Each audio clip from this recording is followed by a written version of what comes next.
Gas filling India CEO Srinu Chelluri గారికి మా హృదయపూర్వక ధన్యవాదాలు తెలుపుకుంటున్నాము. తాను ఎంతో ముఖ్యమైన పనులలో ఉన్నప్పటికీ మేము పిలువగానే మా ఆహ్వానం మన్నించి ఇక్కడికి వచ్చి ఈ కార్యక్రమాన్ని విజయవంతం చేసినందుకు ధన్యవాదాలు. మణి మహేష్ గారికి ప్రత్యేక ధన్యవాదాలు. మన ఆశ్రమంకి వచ్చి వారి విలువైన మాటలను మనతో పంచుకున్నందుకు, అలాగే మనం చేస్తున్న సేవా కార్యక్రమాల గురించి ప్రతి ఒక్కరికి తెలియజేస్తూ ఒక మంచి మెసేజ్ని ప్రజలకు అందించినందుకు ధన్యవాదాలు తెలుపుకుంటున్నాము. మీ సపోర్ట్ ఇలాగే ఉండాలని కోరుకుంటున్నాము. పాప తనూజాకి ప్రతి ఒక్కరూ పుట్టినరోజు శుభాకాంక్షలు తెలియజేయగలరు అని కోరుకుంటున్నాం. 95 న్యూస్ టీవీ రవి ప్రసన్నల గారి పాప తనూజ పుట్టినరోజుని దియా హెల్పింగ్ హ్యాండ్స్ చారిటబుల్ ట్రస్ట్ ఆధ్వర్యంలో జరుపుకోవడం మాకు చాలా సంతోషాన్ని కలిగిస్తుంది. యువత ఫౌండేషన్ ఉప్పల్ ఇక్కడ ఉన్నటువంటి 50 మంది అనాథ పిల్లల మధ్యలో తనూజ పుట్టినరోజు సెలబ్రేషన్స్ ని చేయడం జరిగింది. పుట్టినరోజు అంటే వారి బంధువులతో, వారి స్నేహితులతో ఎక్కడో రెస్టారెంట్లో కానీ, హోటల్స్లో కానీ చేసుకునేవారు ఆనందిస్తూ ఉంటారు. కానీ అక్కడెక్కడ రాని సంతోషం ఇక్కడ ఈ అనాథల మధ్య చేసుకుంటూ ఉంటే వచ్చే సంతోషం వేరు అంటూ రవి గారి మంచి ఆలోచనకి నిజంగా చాలా ధన్యవాదాలు. మీ పాప తనూజ పుట్టినరోజుని మా దియా హెల్పింగ్ హ్యాండ్స్ చారిటబుల్ ట్రస్ట్ నుంచి నిర్వహించడం మాకు చాలా ఆనందంగా ఉంది. ఎందుకంటే మీ పాప పుట్టినరోజు సందర్భంగా ఇక్కడ ఉన్న 50 మంది పిల్లలకు అన్నదాన కార్యక్రమం చేసి, అలాగే పిల్లల అందరి మధ్యలో మీ పాప పుట్టినరోజు సెలబ్రేషన్స్ చేయటం నిజంగా చాలా సంతోషాన్ని కలిగించే విషయం. అలాగే ప్రతి ఒక్కరూ మీకున్న శుభకార్యాలు ఏమున్నప్పటికీ మాకు తెలియచేయండి. మీ పుట్టినరోజు, పెళ్లి రోజు, మీ యొక్క పండుగల సెలబ్రేషన్స్ చేసి మీరిచ్చే ప్రతి రూపాయి కూడా ఇక్కడ ఉన్న చిన్నారులకు ఖర్చు చేస్తాము. వారికి ఉన్నటువంటి అవసరాలను కూడా తీరుస్తామని తెలియజేస్తున్నాము.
ఫస్ట్ ఆఫ్ ఆల్ ఈరోజు పుట్టినరోజు జరుపుకుంటున్న తనూజాకి many happy returns of the day. వీళ్ళ డాడీ ద్వారా మా ఫ్రెండ్ యాక్చువల్గా. ఈరోజు ఈయన ఇంత ప్లాన్ చేసిన మాకు ఎక్స్పెక్ట్ చేయలేదు. రాజశేఖర్ అనే దియా ఫౌండేషన్ ద్వారా ఈయన మాకు పరిచయం అయ్యి ఈరోజు అన్న బర్త్డే ఇక్కడ చేపిద్దాము, బయట ఎందుకన్నా 10,000 ఖర్చు అయిపోతాయి, అది నన్ను పిల్లలందరికీ చదివి ఇస్తే వాళ్ళన్న ఒక పూట అన్నం తింటారు, చదవడానికి ఉపయోగపడుతుంది అని చెప్పి ఇక్కడికి ప్లాన్ చేశారు. ఈరోజు నేను బిజీ ఉన్నా కూడా రవీణ పిలవడంతో ఇక్కడికి వచ్చి అందరినీ చూసినప్పుడు నాకు చాలా హ్యాపీ అనిపించింది. మేడం గారు కూడా కానీ శోభ, ప్రత్యేకించి శోభకి నిజంగా థ్యాంక్ యూ చెప్పాలి. ఇలాంటి ఇంతమందిని చదివేయడం చూసుకోవడం చాలా ఇంపార్టెంట్. ఇంట్లో ఉన్న 2 పిల్లలను చూసుకోవడమే చాలా కష్టమైపోతుంది. అలాంటిది ఒక 50 మందిని మీ దగ్గర మీ ఒక్క టేక్ కేర్గా తీసుకొని చేస్తారంటే రియల్లీ గ్రేట్. ఇలాంటివి చాలా ఇంకా పెంచాలి మీరు. నాకున్న పరిచయాలతో కూడా నాకు చాలా ఆదిలీలా ఫౌండేషన్ చైర్మన్ నాకు చాలా పరిచయం. ఆయన కూడా ఒకసారి తీసుకొస్తాను. ఆయన ఇండియాలో 25,000 మంది పిల్లల్ని అడాప్ట్ చేసుకుంటారు. ఆదిలీలా ఫౌండేషన్ ఈరోజు అలా మనవరాల బర్త్డే ఉంది ఈరోజు సీతారాగ్రాంట్లో. ఈవినింగ్ 6:30 వెళ్తున్నాం. అలాంటి వాళ్ళందరినీ కూడా ఇలాంటి చదివిస్తారు ఆయన. చాలామంది కూడా ఆయన ఫౌండేషన్ ద్వారా ఎంకరేజ్మెంట్ చేసి మనీ తీసుకొచ్చి చాలామంది పిల్లలు చదివిస్తున్నారు. చాలా గ్రేట్. మీకు కూడా స్పెషల్ థ్యాంక్ యూ రవీణ. ఈరోజు నన్ను తీసుకురావడం చాలా హ్యాపీగా ఉంది. నేను ఎప్పుడు ఎలాంటి సందర్భాలు ఎప్పుడు వెళ్ళలేదు యాక్చువల్గా, నాకు టైం కుదరదు. కానీ ఈరోజు స్పెషల్గా తీసుకొచ్చాను, చాలా happy. Once again many happy returns in Tanuja. God bless you daddy. Okay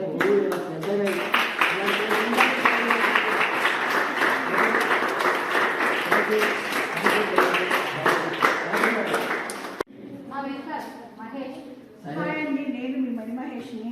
ఈరోజు రవి మా బ్రదర్ వాళ్ళ కూతుర్ది బర్త్డే సందర్భంగా ఇట్లా యువత ఫౌండేషన్ శోభ వీళ్ళ దగ్గరకు వచ్చాము. అందరికి కూడా చక్కగా ఫుడ్ పెట్టి వాళ్ళకి మా తోచింది, రవి తోచింది.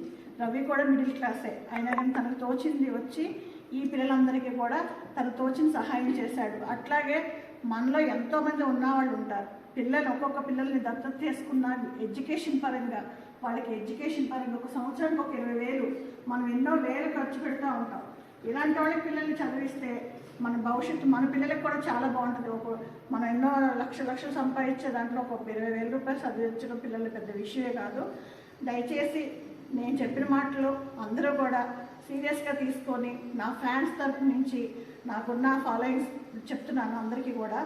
అట్లాగే ఇప్పుడు మన సీఎం అయ్యారు మన ముఖ్యమంత్రి రేవంత్ రెడ్డి అన్న, ఆయన కూడా ఇలాంటి వాళ్ళకి చాలా ఎంకరేజ్ చేయాలి. ఆయన నిజంగా సపోర్ట్ ఇవ్వాలి. ఎందుకంటే ఆయన ఎక్కువ పేదవాళ్ళకే, సీతకు కానీ ఆయన కానీ పేదవాళ్ళకే ఇంపార్టెన్స్ ఇస్తున్నారు. సో అలాంటి వాళ్ళు ఇలాంటి వాళ్ళకి హెల్ప్ చేసి ఇలాంటి ఆడపిల్లలు చాలామంది ఆడపిల్లలు ఉన్నారు. నిజంగా వీళ్ళకి చూస్తే నాకు చాలా ముఖ్యం అనిపించింది. నిజంగా నేను నా అంతా నేను సాయం నిజంగా డెఫినెట్గా చేస్తాను అందరికీ. సో అందరూ కూడా మంచిగా చదువుకొని మంచి భవిష్యత్తు ఉండాలని మనస్ఫూర్తిగా కోరుకుంటున్నా. ప్లీజ్ అందరూ కూడా ఇలాంటి పిల్లలకి మీరు అందరూ చేయవలసివ్వాలి. శోభాకి అందరూ కూడా సపోర్ట్గా ఉండాలని మనస్ఫూర్తిగా కోరుకుంటున్నాను. All the best Shobha. Thank you. మీకు కూడా అందరికీ ఆల్ ద బెస్ట్. శోభాకి మంచి పేరెంట్స్ కావాలి. ఓకేనా? Thank you so much. Thank you.